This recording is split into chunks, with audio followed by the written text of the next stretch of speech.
Hai guys, thank you udah klik video ini. Jadi aku mau ajak kalian bahas soal Nike Ardilla dan konspirasinya. Karena banyak banget nih kalian yang request untuk aku ngebahas Nike Ardilla ini. Ternyata pas aku cek usia penonton aku mayoritas kebanyakan emang udah dewasa ya. Makanya minta aku ngebahas Nike Ardilla. Tapi untuk kalian mungkin ada yang belum tahu Nike Ardilla ini siapa. Jadi dia itu artis legendaris di Indonesia yang konspirasinya sampai sekarang masih jadi salah satu konspirasi terbesar di Indonesia yang dianggap misterius soal akhir hayatnya tuh di usianya yang masih muda banget. Jadi di sini aku jelasin Nike Ardilla ini siapa, gimana kisah perjalanan karirnya, dan kayak gimana akhir kisahnya yang emang membuat jutaan fansnya di seluruh Indonesia bahkan di luar negeri kaget dengan apa yang terjadi dengan dia. Semoga nanti kisahnya bisa menginspirasi kita semua dan belajar dari kisah dan pengalamannya juga. Oke lah, kayak gimana kisah dan konspirasinya langsung aja kita bahas sedetail mungkin yang aku bisa. Tapi kayak biasa sebelum kita lanjut kita ritual dulu. Jadi siapkan minuman dan cemilan kalian, siapkan juga posisi ternyaman menurut kalian kayak gimana. Jadi kalau udah nyaman, udah santuy. Nah, jadi soal konspirasi ini, yuk kita bahas.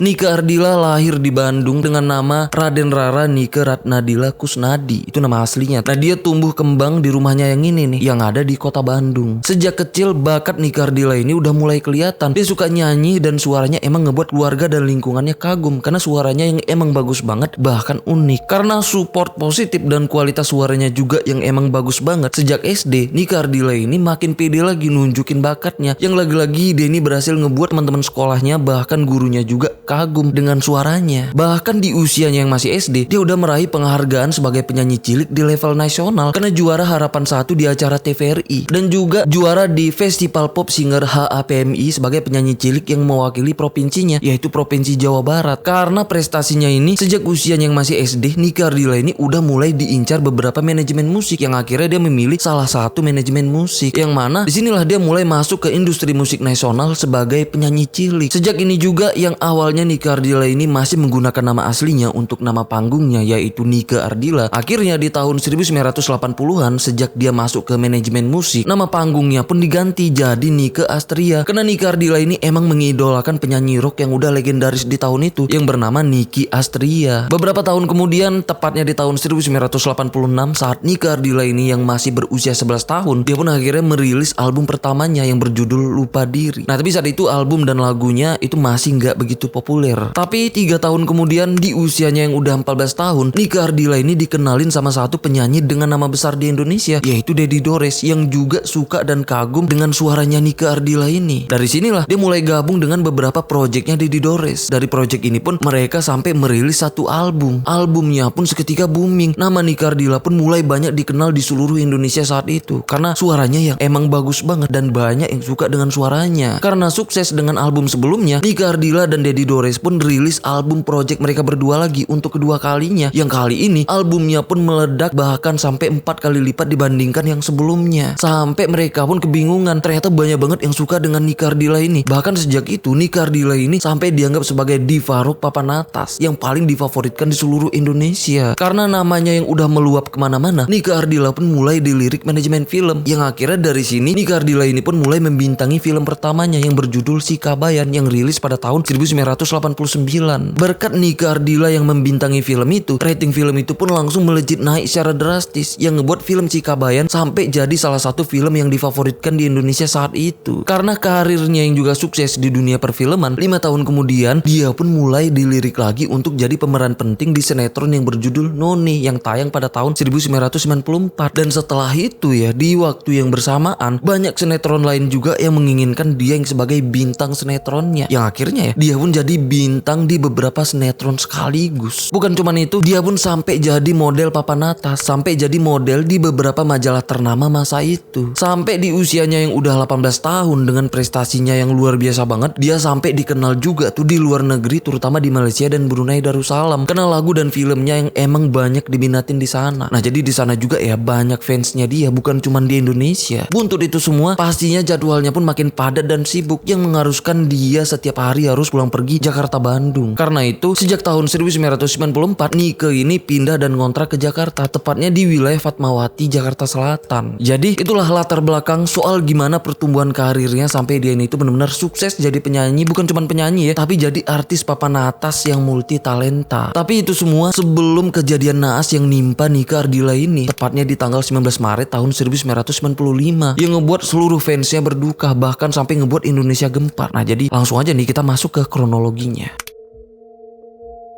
2 hari sebelum kejadian, tepatnya di hari Jumat tanggal 17 Maret tahun 1995, Nike Ardila ini tuh masih sempat syuting sinetron Trauma Marissa 2 selama 10 jam nonstop di daerah Lenteng Agung dan di Pasar Minggu yang ada di Jakarta Selatan. Setelah syuting yang udah di jam 2 malam, dia pulang ke rumah kontrakannya. Sampai rumah dengan kondisi dia yang udah lelah banget, dia masih sempat nerima tamu karena banyak teman-temannya yang datang main ke rumahnya, termasuk Melly Goeslaw. Karena dulunya mereka ini memang temenan. Nih ada foto mereka foto berdua tuh. Oke, kita lanjut. Menjelang subuh, teman-temannya pun pada pamit pulang. Jadi di rumah tinggal Nike Ardila dan satu temennya yang bernama Nona. Karena Nona niatnya emang mau nginep di situ nemenin Nike Ardila. Tapi malam itu mereka malah nonton film Cinderella sampai jam 6 pagi. Setelah itu Nike Ardila pun langsung tidur, tapi cuma 2 jam aja. Karena jam 8 paginya Nike Ardila ini tuh harus bangun lagi karena ada jadwal syuting sinetron Warisan 2 tuh di daerah Bogor. Jadi rencananya dia berangkat ke Bogor menggunakan mobil pribadinya jenis Honda Civic Genio berdua sama manajernya yang bernama Sofiatun. Oh ya, Sofiatun ini cewek ya, bukan cowok. Oke, kita lanjut. Tapi karena keadaan Nike Ardila yang kurang fit karena cuma tidur 2 jam, jadi dia nggak berani nyetir. Jadi dia minjem dan ngebayar supir tetangganya yang bernama Pak Alim untuk nyetirin mobilnya ke Bogor saat itu juga. Jadi di hari itu yang udah lewat di jam 8 pagi, mereka pun akhirnya berangkat yang disupirin Pak Alim tadi. Jam 10 pagi akhirnya mereka pun nyampe di Bogor. Nah, karena udah telat banget, Nike yang terburu-buru langsung minta maaf ke semua rekan kerjanya yang udah nunggu dia di sana. Nah, di situ dia pun itu langsung mulai syuting sampai selesai sampai jam 8 malam. Begitu selesai, mereka pun langsung berangkat lagi ke Bandung ke rumah orang tuanya Nike Ardila ini. Yang mana perjalanan mereka ini masih disetirin Pak Alim tadi. Selama di perjalanan, menurut pengakuan si Atun ini ya, kalau Nike Ardila di mobil itu nggak tidur tuh sepanjang jalan, cuman diem aja karena lemes. Di jam 11 malam mereka pun akhirnya nyampe di rumah orang tuanya Nike Ardila ini, yang langsung disambut ibunya yang emang udah nunggu mereka nyampe. Begitu ketemu ibunya, yang anehnya nih ya, Nike Ardila dengan keadaan tubuhnya yang udah lelah banget tiba-tiba minta maaf ke ibunya. Dia minta ibunya untuk doain dia supaya sehat-sehat terus, bahkan sampai minta maaf ke ibunya kalau dia ada salah. Jadi ini semacam pertanda sebuah perpisahan. Tapi awalnya ibunya cuma nganggap mungkin itu karena kondisi tubuhnya yang lelah, ditambah mungkin ada rasa kangen ke ibunya karena memang mereka udah lama gak ketemu gitu loh, karena Nike yang terlalu sibuk di Jakarta. Tapi dia di rumah ibunya cuma istirahat sebentar aja, itu pun cuma duduk dan rebahan sekitaran 30 menitan. Karena setelah itu dia dan si Atun yang cuma berdua itu harus hadir lagi di acara ulang tahun majalah yang dia bintangin, yang mana acaranya itu di klub malam yang ada di Bandung yang bernama Studio Is. Karena cuma mereka berdua yang pergi, jadi yang nyetir saat itu Nike Ardila ini. Sedangkan Pak Alim si sopirnya tadi ya, itu istirahat di rumah orang tuanya Nike Ardila karena besok ya dia tuh harus nyetir ke Bogor ngantar mereka. Jadi malam itu mereka berdua pun berangkat. Tapi pas mau berangkat, teman-teman dari majalah itu nelpon Nike Ardila nyuruh untuk datang ke Hotel Jayakarya dulu, niatnya untuk berangkat bareng. Jadi mereka pun ke hotel dulu. Setelah itu dengan rombongan 3 mobil barulah mereka berangkat ke Studio Is tempat acaranya. Di sana Nike Ardila ini masih sempat ketemu sama teman-temannya sesama artis yang emang kebanyakan mereka itu ya minum-minum. Sedangkan Nike Ardila sama sekali nggak minum. Dia ini cuman pesen jus jeruk aja. Jam 3 pagi acaranya pun selesai. Yang mana ini udah memasuki tanggal 19 Maret, tepatnya di hari Minggu, yang mana ini hari naasnya Nike Ardila ini. Yang saat itu keadaan tubuhnya yang emang lelah banget karena dia cuma tidur 2 jam, itu pun pas dia di Jakarta. Jadi sampai sini dia sama sekali masih belum tidur sejak tanggal 17. Nah, pas mereka mau balik di jam 3 pagi, Nike ini tuh baru sadar ban depan mobilnya yang bagian kiri itu kurang angin. Karena ini teman-temannya yang cowok pun itu bantuin ngegantiin ban mobilnya Nike Ardila ini dengan ban serap. Tapi setelah terpasang, ternyata ban serapnya itu sedikit lebih kecil dibandingkan ketiga ban lainnya. Awalnya mereka mikirnya nggak masalah, yang penting hati-hati aja, yang penting nyampe rumah dulu. Besok rencananya baru mau dibawa ke bengkel. Jadinya di jam 5 pagi setelah selesai ganti bannya, mereka pun itu pulang. Nike yang keadaan tubuhnya itu lelah banget, justru dia yang nyetir. Mereka juga sempet ngantar temennya ke hotel tadi. Setelah itu barulah Nike dan Atun ini jalan pulang ke rumah orang tuanya. Tapi di jalan pulang saat mereka memasuki jalan RE Marta Dinata Bandung dengan kecepatan mobilnya sekitaran 60-80 km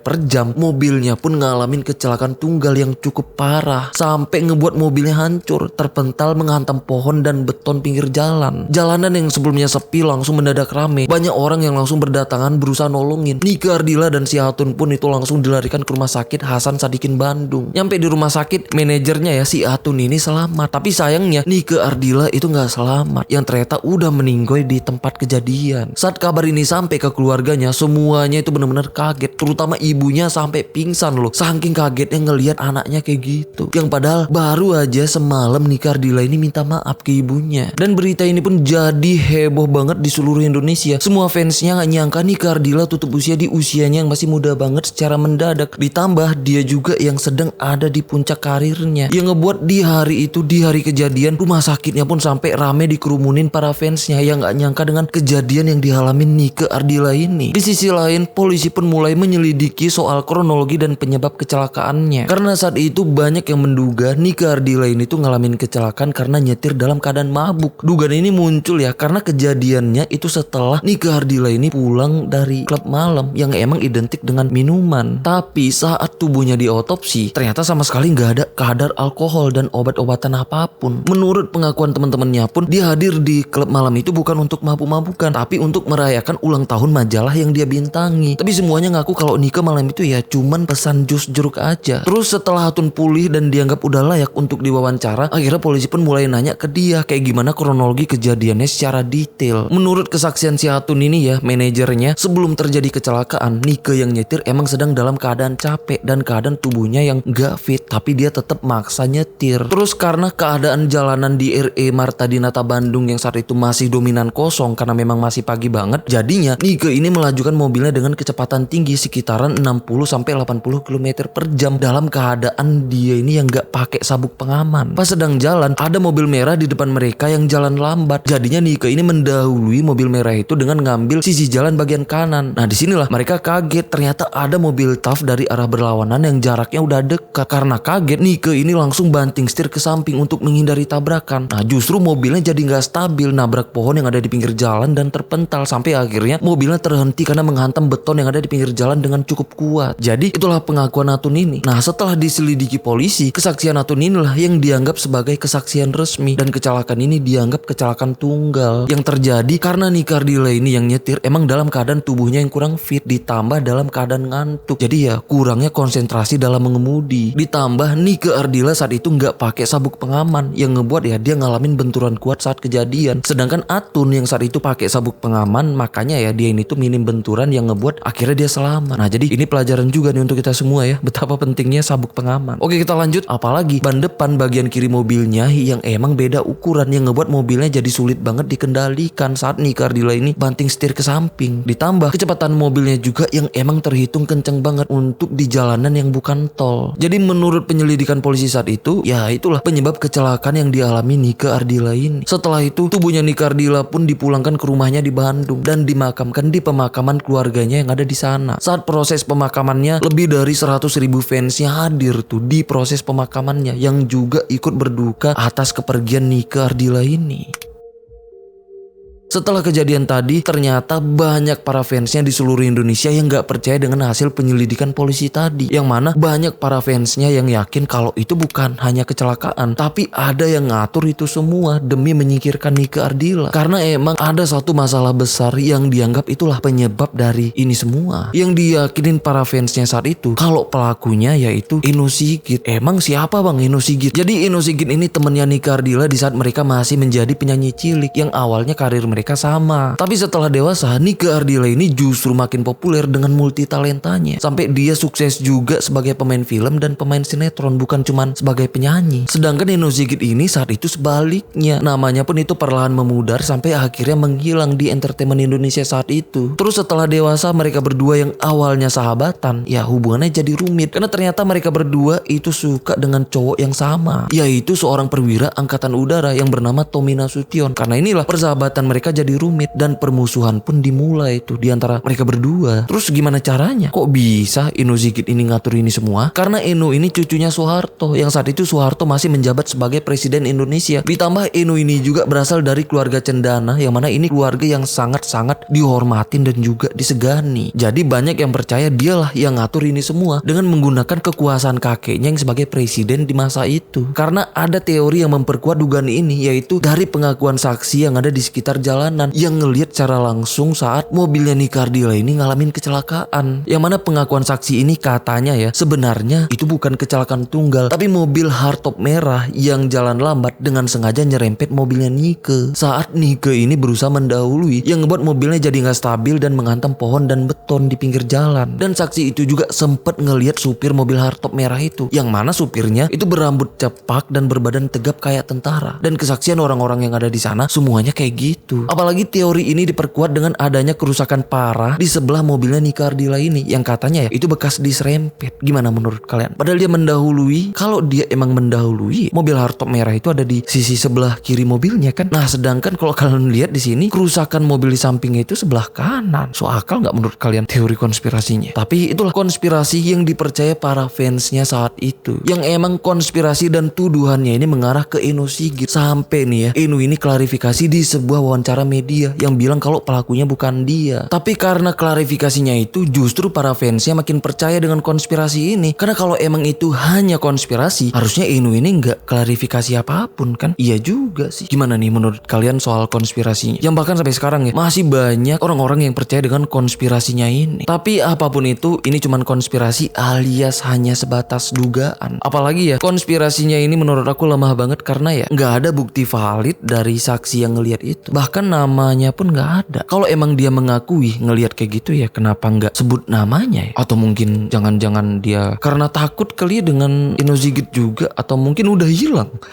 karena dia mengakui itu. Tapi kalau menurut aku yang paling masuk akal nih ya soal kecelakaan yang dialami Nike Ardilla ini, ya karena Nike Ardilla ini yang nyetir emang dalam keadaan kelelahan banget plus ngantuk sih. Gimana pada jadwalnya dari hari Jumat dia nggak tidur loh, cuman tidur 2 jam di pagi Sabtunya. Sampai terjadinya kecelakaan di hari Minggu dia belum tidur sama sekali. Kalau nggak tidur cuman rebahan aja ya nggak begitu capek ya. Ini udah nggak tidur, jadwalnya pun full banget dari Jakarta, Bogor sampai Bandung. Ditambah nih ya, salah satu ban mobilnya juga yang gak seimbang. Lagian kayaknya kecil banget sih kemungkinannya Soeharto yang saat itu sebagai presiden Indonesia mau ngurusin masalah percintaan cucunya sampai segininya, sampai menaruhkan citranya dan jabatannya di hadapan masyarakat Indonesia. Terus aku juga nemu teori lain yang memperkuat konspirasi tadi, yang katanya ya kematian Nike Ardilla ini tuh sempat dirahasiakan selama 3 hari dari keluarganya. Tapi menurut aku ya ini yang paling gak masuk akal gitu. Kenapa? Yang pertama, pernyataan itu atau teorinya itu sama sekali gak ada sumbernya. Yang kedua, di hari pertama kecelakaannya, rumah sakitnya itu sampai dikerumunin warga yang pengen ngelihat Nike Ardilla. Almarhumah Nike Ardilla meninggal dunia pukul 6:30 waktu Indonesia Barat pagi tadi akibat kecelakaan lalu lintas. Masa iya warga bisa tahu sampai kerumunin rumah sakit tapi keluarganya nggak tahu? Aneh nggak sih menurut kalian?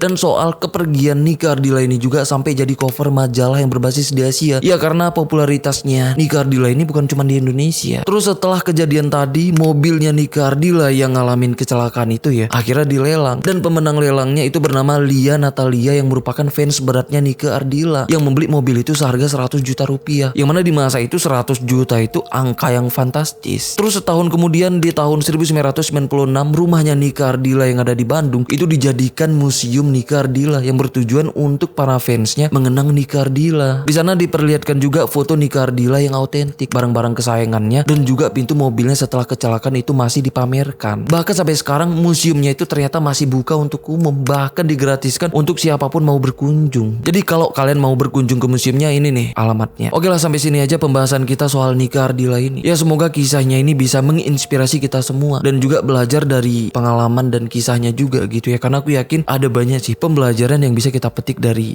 kejadian ini. Oke lah, sampai sini aja, sampai ketemu di kasus selanjutnya. Aku Rizky Wadiono. Bye bye.